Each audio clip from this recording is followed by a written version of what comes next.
Welcome to our channel. Today we how to verify HELOC interest rates with US bank step by step clearly.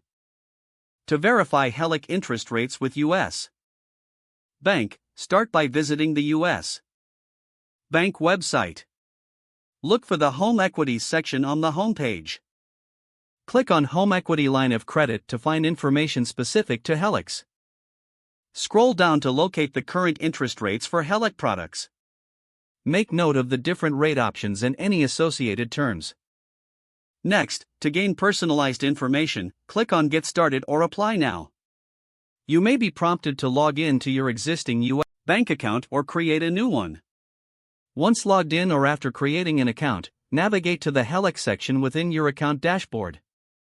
Input the necessary information about your property and desired loan amount.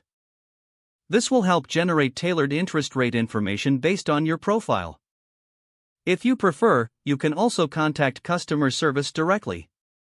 Locate the customer service number on the website. Call the number and have your questions ready for the representative.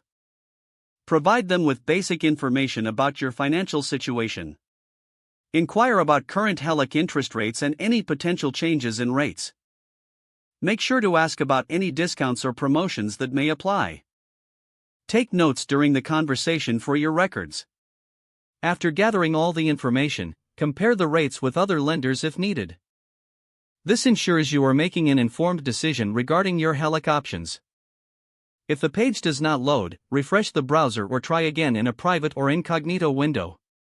Make sure you are using the correct email address, then retype it carefully to avoid small typos.